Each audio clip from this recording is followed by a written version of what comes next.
یہ کرتارپور دربار صاحب کا منظر تھا۔ اگست 1947 میں بچھڑے دو بھائی 75 سال بعد آپس میں مل رہے تھے، دیکھتے ہی دیکھتے آپ دیدہ ہو گئے۔ کتنی اداس کر دینے والی کہانی ہے کہ ایک ہنستا بستا گھرانہ تھا، ماں تھی، اس کا پیار تھا، باپ تھا، اس کا سایہ تھا۔ آنگن میں ایک بیٹی پھول کی طرح مہک رہی تھی، 2 بیٹے تھے۔ ماں 2 سال کے بچے کو لے کر میکے گئی، پیچھے قیامت ٹوٹ گئی۔ بر صغیر تقسیم ہو گیا، 2 ملک بن گئے، قتل عام شروع ہو گیا۔ ماں گاؤں واپس نہ لوٹ سکی۔ باپ بیٹے اور بیٹی کو لے کر پاکستان ہجرت کر گیا، پھر راستے میں ہی کہیں باپ بھی مر گیا اور پھر بیٹی بھی۔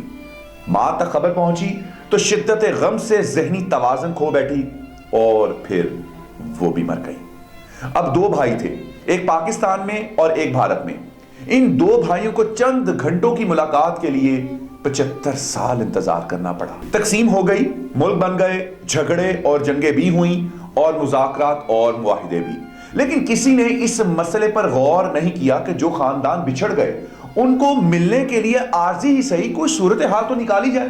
نتیجہ یہ ہے کہ چند سالوں کے بعد درد اور دکھ کی کوئی نہ کوئی ایک کہانی سامنے آ ہی جاتی ہے۔ چنانچہ اس معاملے میں بھی دیکھ لیجئے، ان 2 بھائیوں کو بھی ایک دوسرے کی خبر ناصر ڈھلو نام کے ایک صاحب کے یوٹیوب چینل پنجابی لہر سے ہوئی، جو بالآخر 7 دہائیوں بعد ایک ملاقات میں بدل گئی۔ اس سے پہلے سوشل میڈیا ہی کے ذریعے بنگلہ دیش کی ایک 61 سالہ ماں جی کا بنگلہ دیش میں اپنے خاندان سے رابطہ ہوا اور کچھ نوجوانوں نے انہیں کراچی سے ڈھاکہ پہنچایا۔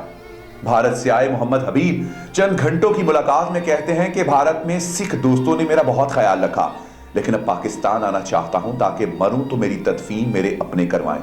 میں ایک بوڑھا ہوں، مجھ سے کسی کو کیا مسئلہ ہو سکتا ہے؟ مجھے ویزا دے دیں۔ ایسا نہ ہو کہ جیسے میری زندگی دکھوں میں گزری ویسے ہی میرا انجام بھی دکھوں سے بھرا ہو۔ پھر 77 سال سے یہ چھوٹا بھائی اپنے 88 سال کے بڑے بھائی کے گلے لگ کر روتا ہے اور کہتا ہے، عمران خان سے کہو نا مجھے ویزا دے دے۔ یہ درخواست نہیں تھی، یہ ایک آہ تھی، اور آہ تو عرش کو بھی ہلا دیتی ہے۔ آئیے ہم سب مل کر عمران خان سے مطالبہ کریں کہ محمد حبیب کو پاکستان کا ویزا دیں اور شہریت بھی دیں۔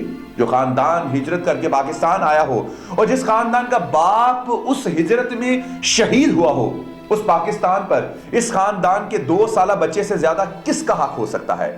بھلے 2 سال کا بچہ اپنے حق کو لینے کے لیے 75 سال بعد ہی کیوں نہ آیا ہو، اس کا حق تو بہرحال بنتا ہے۔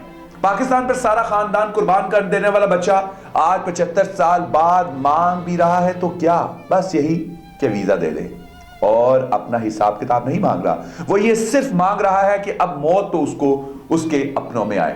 کیا ہم اب اس سے بھی انکار کریں گے؟